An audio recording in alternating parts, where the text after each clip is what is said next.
understand. This is symbolic of the world we live in. For a body, computers.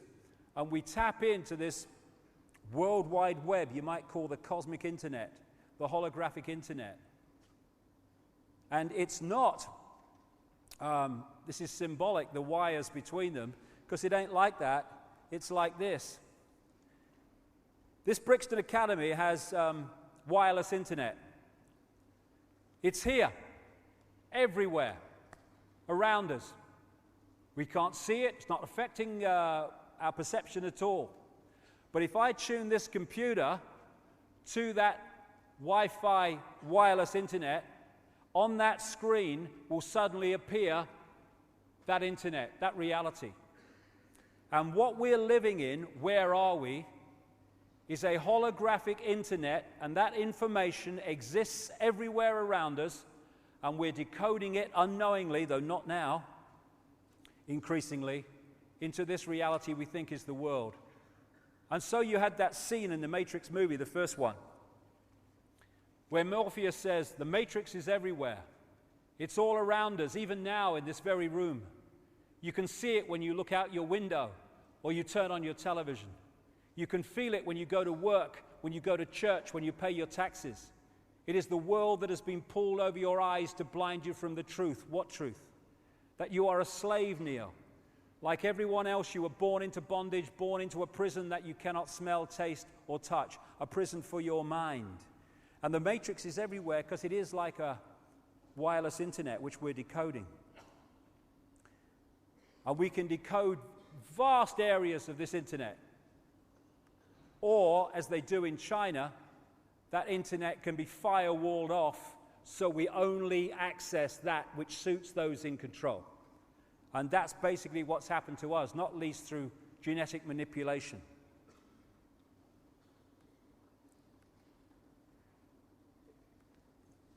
So what is reality? It's the frequency range that we are decoding, and it's how we are decoding it. So when you've got miracles, there are no miracles. No such thing. There's only understanding reality more than you are when you perceive them as miracles. How can it be that you can walk through fire in a certain state of consciousness and not get burned, and you can walk through fire in another state of consciousness and be in the ambulance in 10 minutes? It's simply your connection, your interaction with reality is different. If you believe, and it's programmed into the software, that if you put your hand in fire it will burn, it will burn. But if you can go to another level of consciousness that's beyond that, then you can walk through fire and not get burned, as many people do. That's not a miracle. It's just decoding reality in a different way. And we have the potential to decode a Sodom paradise, which is why this has been kept from us. In the Matrix movie, there is no spoon. It is not the spoon that bends, it is only yourself, exactly. I saw this. Where there is love, there is pain. Bollocks. Bollocks. Only if you believe there is. We are looking at a world of people imprisoned by their own perception of reality. There they are.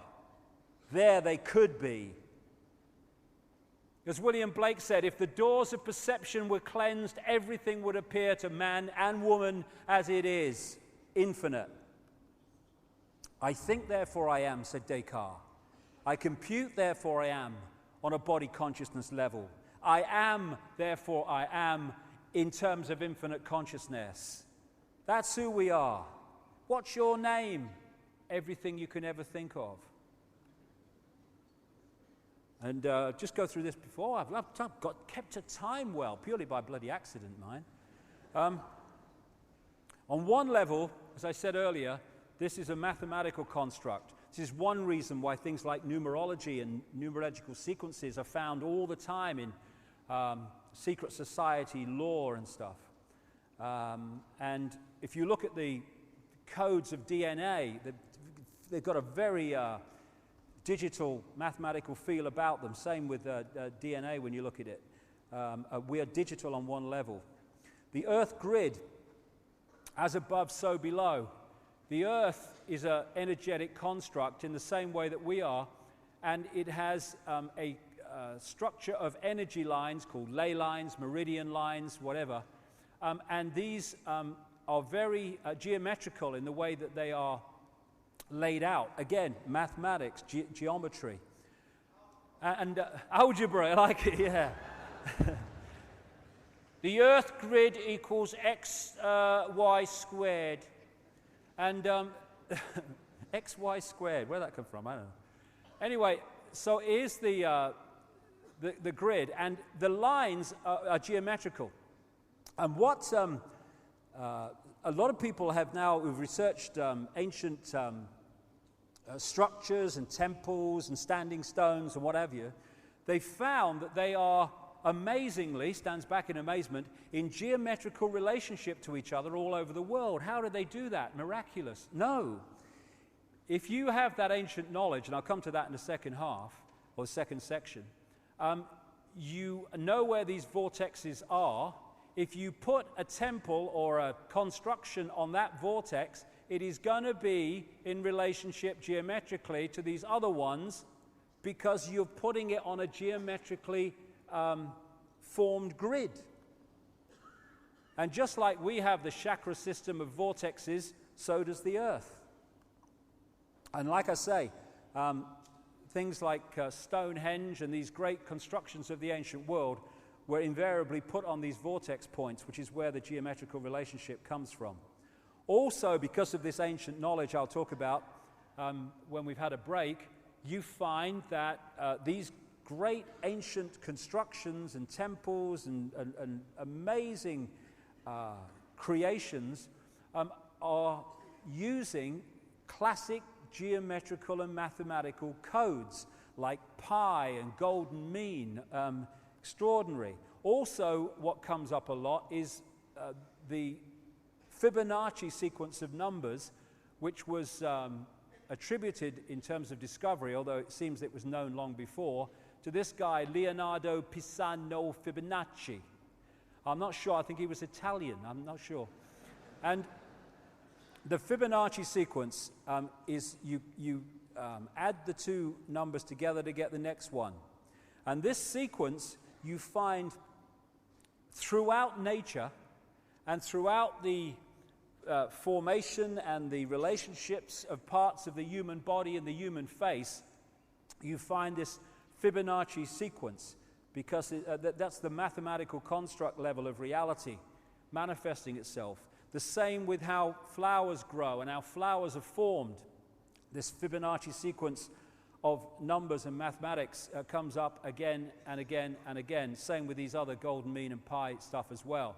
So this guy, Stephen Marquardt, an American doctor who studied the human face and the human body from, I think it was a point of view of cosmetic surgery, started to see this obvious correlation between these mathematical codes and sequences and the human body. And he said this: all life is biology, all biology is physiology, all physiology is chemistry, all chemistry is physics, and all physics is math, or maths as we say here.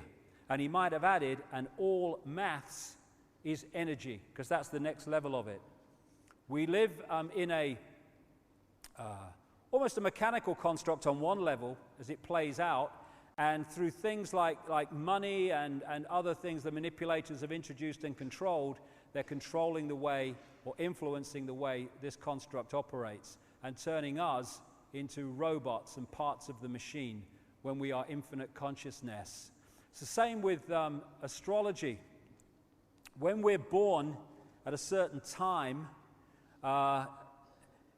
we pick up energetic vibrational fields that are around at that time that are affected by the relationship of the planets of that time, the sun at that time.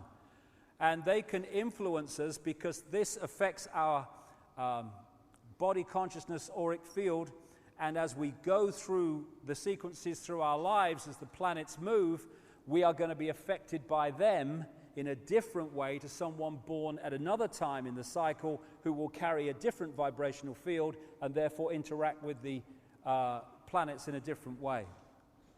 And these forces, these same forces, are what hold planets in the positions they're in. And when those forces change or move, so do the planets. So, as we finish this first section, what is reality? Whatever we believe it is, and more than that, given what we're going to talk about in the second section, whatever we are told to believe it is. This is the foundation of the conspiracy.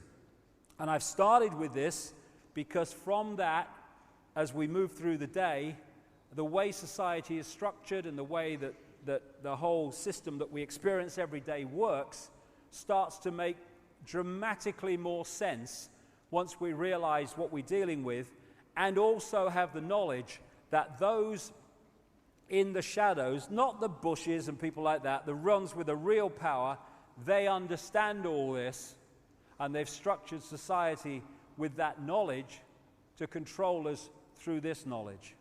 So the world is not controlled by men in dark suits sitting around a table.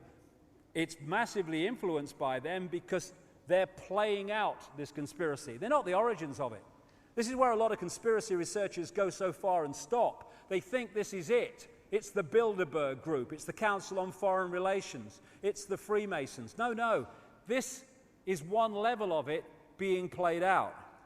Behind that are the shadow people, the human shadow people, who operate behind the scenes, who control those people who are apparently in power and appear on the news and sign the legislation, but the real power's here. And they, in turn, are controlled by the other dimensional shadow people, which I'll get to big time in the second section. So, this is it.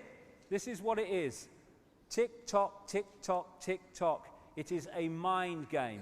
And that's great news, because we, with this knowledge and with the knowledge of who we are, the dramatic, infinite genius of who we are, can take that power back. Thank you very much. 30 minutes.